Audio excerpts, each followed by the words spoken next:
Sometimes, justice doesn't scream. It watches quietly from the back of the courtroom, pen in hand, heart pounding behind a steady face. Danielle Ross knew what silence cost. She learned it not from textbooks or law seminars, but from the echo of a cell door closing on her father, Henry Ross, a man buried by a lie too neat, too convenient, and too profitable for the town to ever question. And now, 2 decades later, she's back in that same Ohio county. Different courtroom, same judge, same silence. Except this time, she isn't here to observe. She's here to finish something that should have never started. She's here to crack the marble smile of a justice system that never saw her father as human. But in a place where even the air feels rehearsed and the walls have learned to keep secrets, one question haunts everything Danielle touches. What happens when the person holding the flashlight is the one they try to bury next? The courthouse in Woodland County, Ohio, stood like a cathedral to order. Tall brick columns, bronze plaques, a flag that never wavered. From the outside, it whispered integrity. But Danielle Ross had stopped believing in symbols a long time ago. At 36, Danielle had seen too much wrongful convictions, dressed up as clean justice, courtrooms weaponized by bias, and pain papered over by protocol. Today, as she stepped through the polished glass doors of Woodland County Courthouse, she wasn't just a senior civil rights investigator. She was the quiet storm that no one saw coming. She took her seat in the back row of courtroom 4B, her navy blazer crisp, her heels clicking just loud enough to be noticed. No badge, no announcement. Just a pen, a leather-bound notebook, and eyes that didn't flinch. Judge Gerald Kincaid presided from the bench-white hair, flawless posture, and a voice lacquered with Southern civility. He was in his third decade of tenure and had become, in many ways, the law itself in this part of Ohio. But beneath the black robes was a man who, to some, represented more than legal tradition. He was a symbol of a system that spoke fairness, but often practiced something else entirely. Danielle didn't need to hear many cases to confirm what she'd already known from the data. A black teen arrested for vaping weed, sentenced to 6 months, while a white teen with cocaine possession was sent home with a fine and a lecture about potential. A single mother charged with misuse of benefits, 3 years. Meanwhile, a local contractor who admitted to falsifying city contracts, probation, and a handshake. Her pen barely paused. She didn't react. That was the rule. Don't let them see the fire, just document the smoke. But by mid-morning, the fire was no longer hers alone. "Miss, you in the back." Judge Kincaid's voice broke through the next case like a cracked gavel. "State your business." Danielle looked up slowly. "I'm observing as a legal professional. Public court, public records." Kincaid's nostrils flared. "You affiliated with any organization?" "I didn't state one," she replied calmly. The courtroom stiffened. The tension hung thick as dust in sunlight. The judge leaned forward, his southern drawl coiling tighter. "Where'd you say you went to law school?" Danielle's throat tightened, but her voice stayed level. "Howard University, class of 2012. A smirk twisted at the edge of Kincaid's mouth. "Ah, one of those diversity-driven programs. They still hand out degrees for good intentions?" A ripple went through the room. Eyes darted between Danielle and the bench. No one spoke. She didn't blink. "My credentials are in order, Your Honor." "They may be," he said, tapping his gavel lightly, "but your presence isn't. I find it disruptive. Bailiffs escort her out and confiscate those notes. I won't have unsolicited reviews of my courtroom floating around in Washington blogs." 2 deputies approached. Danielle stood, but not out of shame. She stood with a silence so intact it felt like armor. She turned toward the exit, the whole room watching, some with sympathy, some with relief, some with nothing at all. Outside, she didn't cry. She didn't shake. She just exhaled once. Then she pulled her phone from her coat pocket, opened her recorder, and whispered 3 words she had been waiting months to say. "We begin now." Danielle didn't return to the courthouse the next morning. Instead, She sat in a quiet room at the Edgefield Extended Stay, 15 miles outside Woodland County. The walls were beige, the lighting tired, and the ceiling fan spun in slow circles as if reluctant to participate. Her laptop hummed on the desk beside her, and on the wall above, a makeshift evidence board was taking shape names, dates, sentencing records, and a single photograph of Judge Gerald Kincaid tacked dead center. Next to the photo, in red ink, Danielle had written, "Average sentencing. White defendants, 13 months. Black defendants, 28 months." The numbers weren't just statistics, they were proof. And proof, if gathered carefully, could force silence to speak. Across the room, Marlon Blaker, data specialist, canned spreadsheets, his large fingers dancing across the keyboard with the elegance of a jazz pianist. He had left a tenured position at the University of Chicago to join the department's Civil Rights Division. "You weren't exaggerating," he muttered, scrolling through rows of sentencing logs. "It's not just bias, it's engineered." Danielle nodded.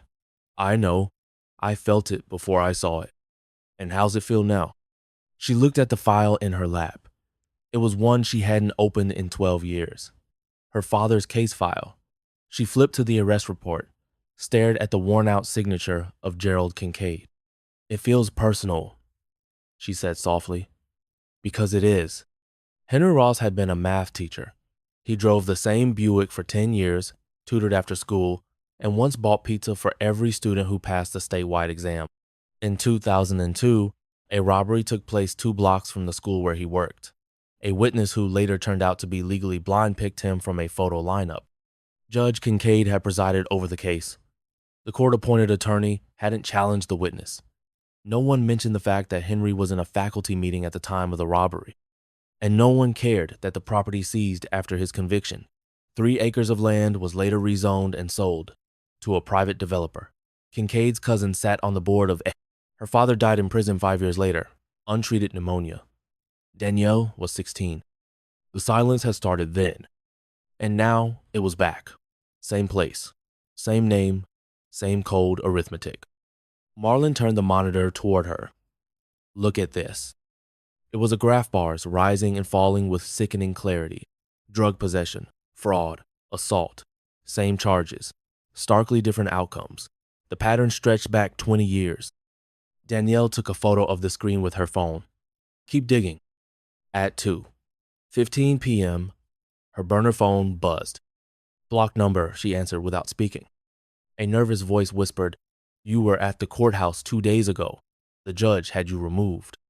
Danielle froze. "Who is this?" "My name is Noel. Noel Andrews. I'm one of Judge Kincaid's clerks." Danielle sat up straight. Her heart rate ticked higher. "Why are you calling me?" Noel hesitated. "Because I've seen what you're looking for, and it's worse than you think." Danielle's voice remained steady. "Tell me." "There are sealed files," Noel whispered. "Whole case histories that don't show up in public records. He keeps hard copies in his chambers. Some of them have handwritten annotations. Names with stars, asset values, race indicators. It's organized." A chill ran down Danielle's spine. "Can you prove it?" "I can show you where he keeps them, but not over the phone." "Name a place." "McKinley Memorial Library. Tomorrow. South Reading Room, noon." Then silence. Danielle lowered the phone and stared at her father's photo. Her fingers tightened. The next day, she arrived at the library 30 minutes early. It was quiet, almost too quiet. The South Reading Room was filled with the smell of old pages and varnished shelves. Noel arrived precisely at noon. Late 20s, pale face, sweater too large for her frame. She looked like someone who hadn't slept in weeks. "I shouldn't be doing this," Noel whispered, handing Danielle a small note card. "But I can't keep watching him bury people, especially people who look like your dad." Danielle's hands trembled as she opened the note.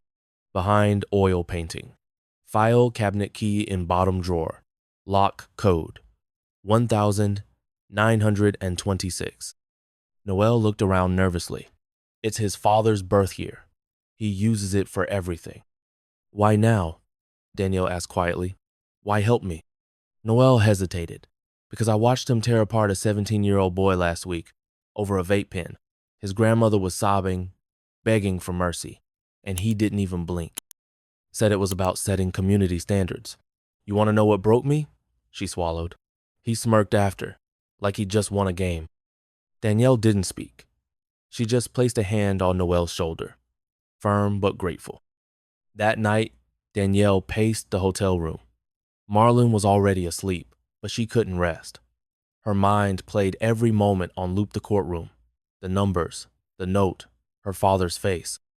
The silence was louder than ever. Then came the knock. 3 raps, heavy, deliberate. Danielle moved to the peephole. A man in a sheriff's uniform.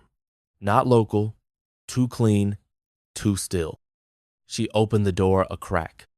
"Miss Ross," he said, "you're being asked to accompany us to the station for questioning." "Under whose authority?" "Judge Kincaid said you've been accessing courthouse records under false pretense." Danielle didn't budge. "I haven't accessed anything that wasn't public." "Well," the man said, resting his hand near his weapon, "he seems to think otherwise." Danielle nodded slowly, then turned back inside. "Marlon," she said sharply. He woke with a start. "We're being moved. Lock everything. Encrypt and duplicate. Now." Within minutes, they had 2 drives. One would stay with Marlon. The other, hidden inside Danielle's shoe. At the sheriff's office, Danielle was placed in a room without windows. Her phone was taken. No call, no charges, just time. Hours passed. Then the door opened. A different officer. Older. Kind eyes. He leaned in. "Off the record? You've stirred something. I don't know what you're chasing, but be careful. People around here, they don't like when power gets questioned, and they play dirty." Danielle nodded once. "So do I." When she was finally released, no explanation, no apology, she stepped into the parking lot and took a long breath. The air smelled different now. Not just of injustice, but of danger. Danielle didn't go back to the hotel. Instead, she drove Vino music. No phone, just the sound of her own breath and the hum of Ohio backroads at midnight. With every mile between her and Woodland County, her mind spun faster. The sealed files, the note from Noel, the officer's quiet warning, the sheriff's eyes when he leaned in just a little too close. This isn't an investigation anymore, she realized. It's a war. Back at a safe house outside Columbus, Marlon greeted her with tired relief and a flash drive held in one hand like a crucifix. They were inside the system, he said, teeth clenched. Backdoored the courthouse servers. Some of the sentencing logs disappeared off the public database overnight. Danielle's chest tightened. "Anything connected to Kincaid?" Marlon nodded grimly. "Everything." They spent the next 12 hours reconstructing case data, cross-referencing arrest logs, and appeals against the files Marlon had mirrored days ago. Names started emerging. Dozens. All black. All hit with longer sentences. Many of them had properties, seized assets that ended up auctioned off to shell corporations. One shell company kept surfacing: Grand River Development Group. "Guess who sits on its board?" Marlon muttered, tapping the screen. Danielle didn't need to ask. "Judge Gerald Kincaid," he confirmed. "And his brother-in-law? Councilman Dennis Clive. This is organized, strategic, and profitable." Danielle didn't respond. Her hands trembled, not from fear, but restraint. She opened her father's old file again. Henry Ross. Convicted 2002, land seized 2003, rezoned 2004. Sold to Grand River Development 2005. A memory flickered. Her dad showing her blueprints of a small community library he wanted to help build on that land for the kids who had nowhere else to go after school. That land now housed a steakhouse and an upscale boutique called Pine Thread. That night, Noel texted from a burner number Danielle had given her. "He's leaving town Thursday. Cabin retreat. Staff cleared." Danielle's mind clicked. "That's when we move." She called in Favors Discreet Allies and Federal Field Offices, a small unit of internal oversight auditors, people who knew how to move quiet. "Surveillance only," she reminded them. No confrontation. We need evidence that holds in court. The cabin was nestled in the thick woods of Applegate Ridge, 60 miles north. According to Noel, Kincaid used it for private consultations, which Danielle knew was code for backroom deals. On Thursday night, the team deployed. Kesha Braunt, former Army intelligence turned civil rights field operative, went in as groundskeeper staff. She planted micro recorders beneath the cabin floorboards and a pin mic in the fireplace mantel. Marlon handled remote feeds. Danielle stayed in the van, listening.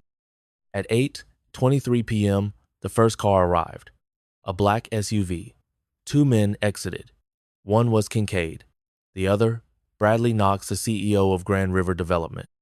At 8:57 p.m., a third man showed up. Councilman Clive. They drank whiskey, they laughed, then they began to talk. Kincaid's voice rang out, smooth and bitter. We keep the flow going. Police bring them in. Prosecutor plays it up. I sentence. Knox here handles the assets. Nothing gets challenged because nobody listens to people from those parts of town. And if someone does, well, Bradley Knox chuckled. They disappear. Or they get framed for witness tampering like that reporter last year. Clive poured another drink.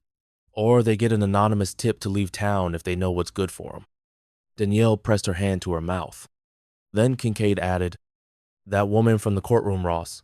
She's still sniffing. We need to deal with her. Soft if we can, hard if we must. Knox? She's got a record? Clive. Working on it. Danielle's body froze. Then Kincaid again. We did it to her father, didn't we? Silence. Knox. Way their father was. Henry Ross? Laughter. Kincaid. Now you're connecting the dots. Marlon's voice came through Danielle's earpiece. We have it. It's enough to indict a senator, let alone a judge. But Danielle didn't move. She stared at the screen, at the man whose pen had ended her father's life, who remembered it, who admitted it, and who laughed. She didn't cry. She simply said, back up everything, triple encrypt, get it to DC. By the time the sun rose, the team had dozens of hours of recorded evidence, transaction logs, land deeds, testimonies, all tied together in a precise web of corruption known designed not just to imprison black citizens, but to extract from them time, dignity, property. Later that day, Danielle met with Deputy Director Julia Sloan at the Justice Department Regional Office in Columbus. You've been operating off record, Sloan said, scanning the files. You understand how much trouble this puts you in. Danielle didn't flinch. I understand that people are in prison right now because of a judge who treats the bench like a pawn shop. Sloan leaned back. You want me to go against Kincaid, Clive, Knox on tapes and spreadsheets? Danielle slid a final file across the table, a photograph of her father's gravestone. Then the deed transfer. Then the rezoning notice.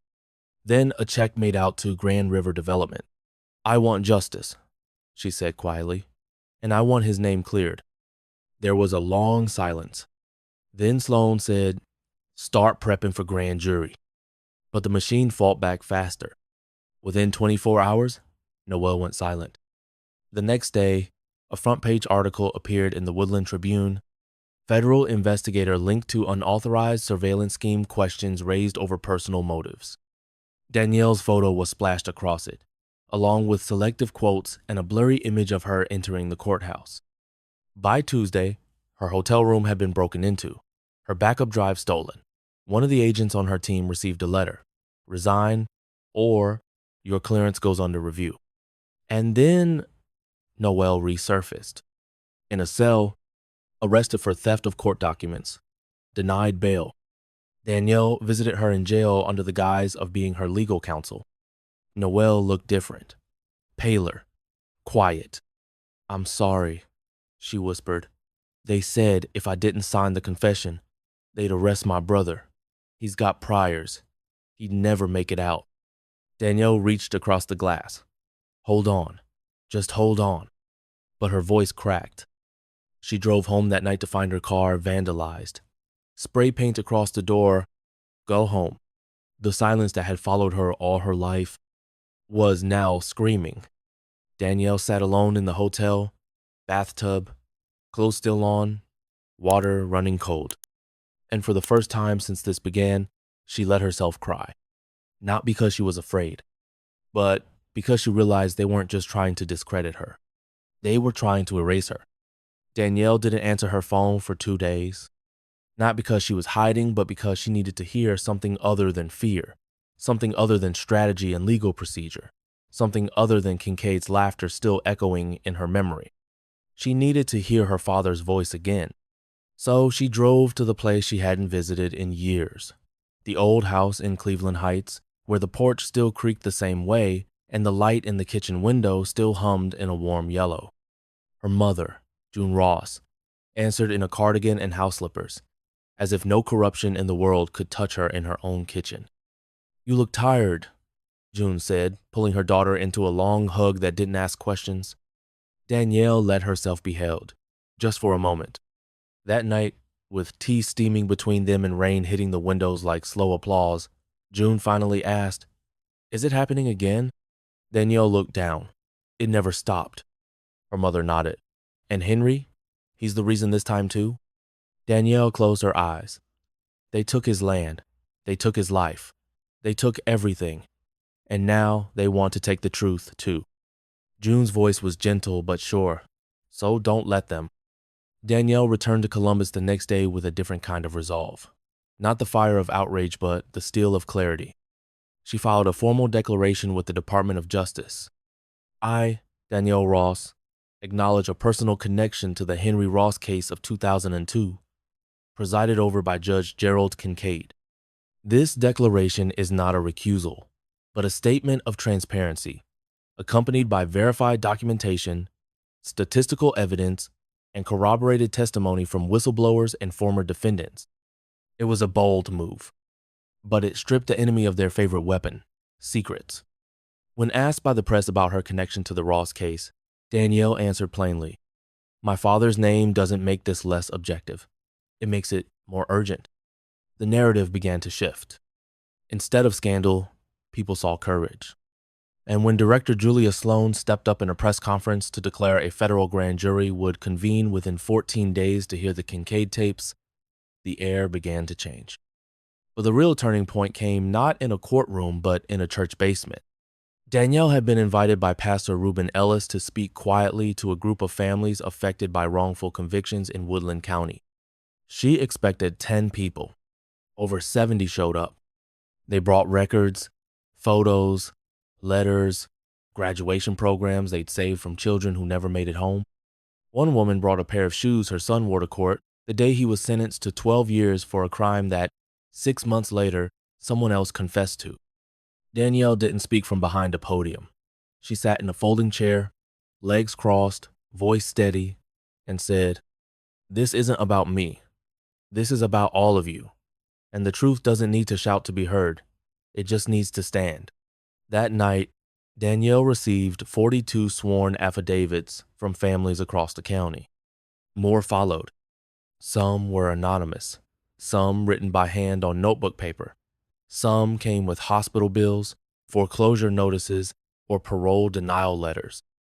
And all of them told the same story: a courtroom where color determined consequence. Meanwhile, Kesha Brandt worked quietly in the background, organizing witness protection for Noel, Andrews, and others who'd stepped forward. She set up encrypted communication lines, decoy movements, and off-the-record transport for families most at risk. Marlon coordinated a media timeline with a team of investigative journalists who'd been waiting for months to break a corruption story that wasn't just about numbers but about faces.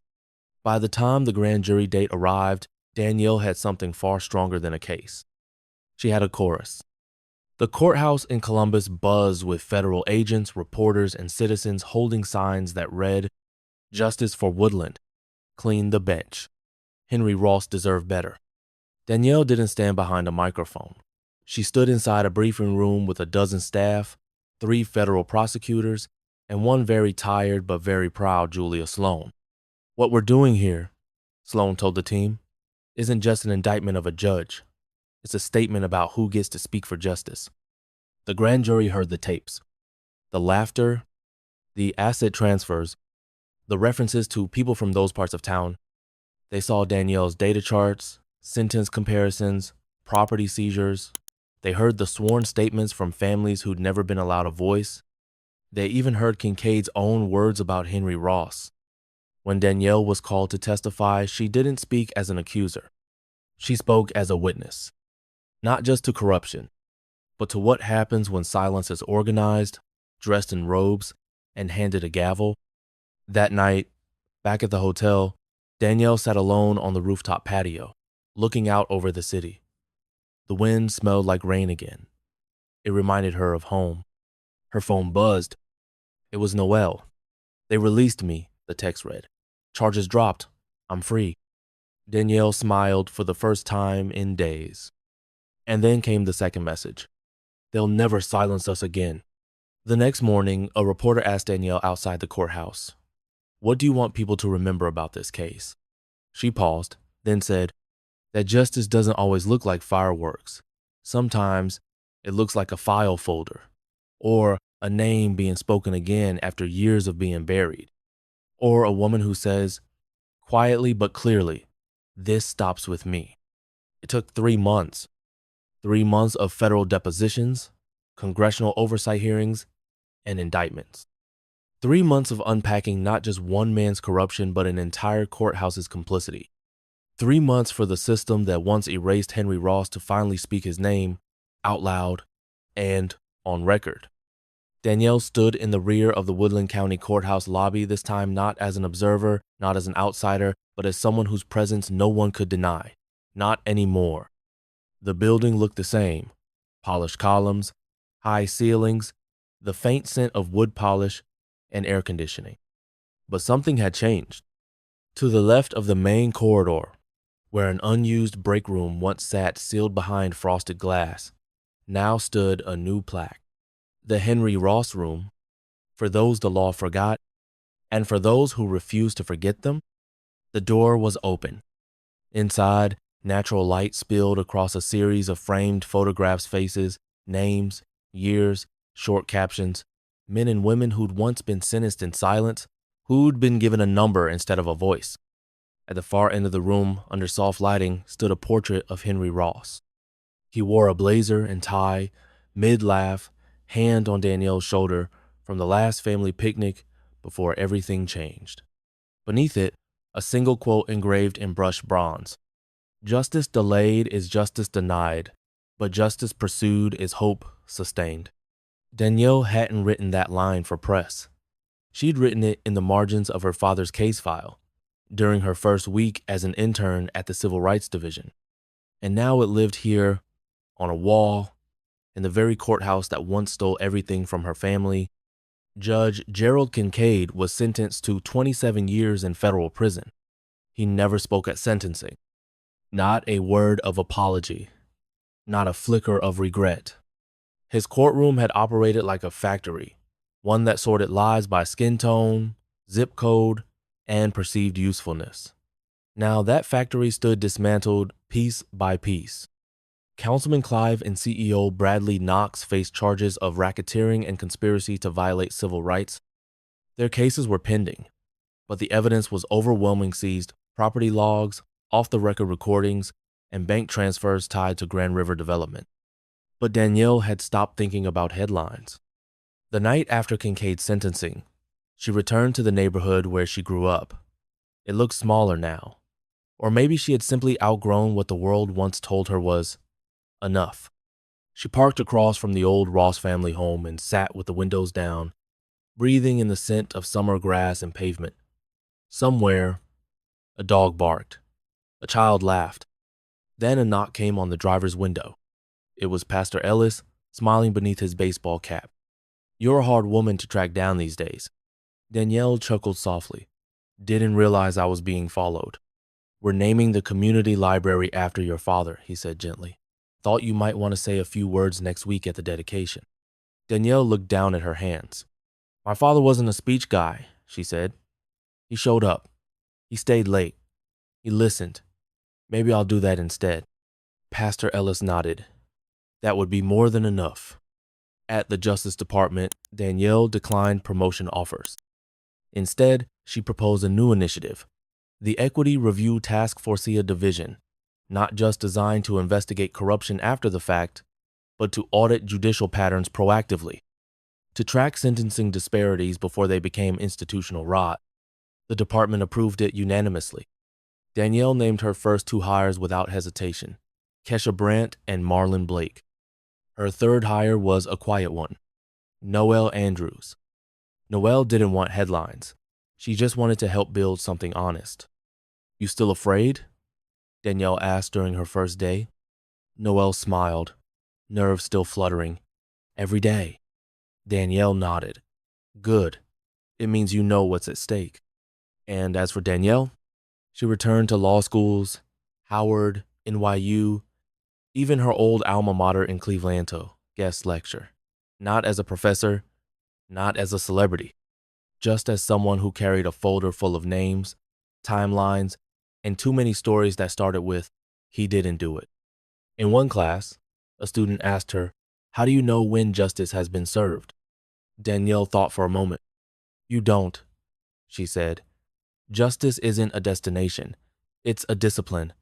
It's how you show up when no one's clapping, when no one sees the wound. It's whether you speak, even when your voice shakes." On the 1-year anniversary of the investigation, Danielle visited the Henry Ross room again. This time, it was full. High school students, law clerks, two families who'd once been part of her affidavit stack, a janitor who'd lost his job after testifying and now worked as a full-time justice reform liaison for the state. Someone had placed a single white rose beneath her father's photo. Danielle didn't make a speech. She simply walked to the center of the room, looked around at every face, and said, "Welcome," because sometimes victory isn't loud. Sometimes it looks like a quiet room in a courthouse that used to crush people like Henry Ross, now honoring him. Sometimes justice looks like a woman walking into that room, alone but never invisible again. Sometimes it's not about what was taken. It's about what they couldn't take. Her father's name, her story, and the room that will carry them forward forever. Have you ever felt like the room was built to forget you? Like your story didn't matter until someone else decided it did? Danielle's journey reminds us that justice isn't always about loud victories or grand gestures. Sometimes it's a quiet stand, a file reopened, a name spoken again, a truth whispered long enough until someone finally listens. If you've ever been overlooked, underestimated, or made to feel invisible, this story is for you.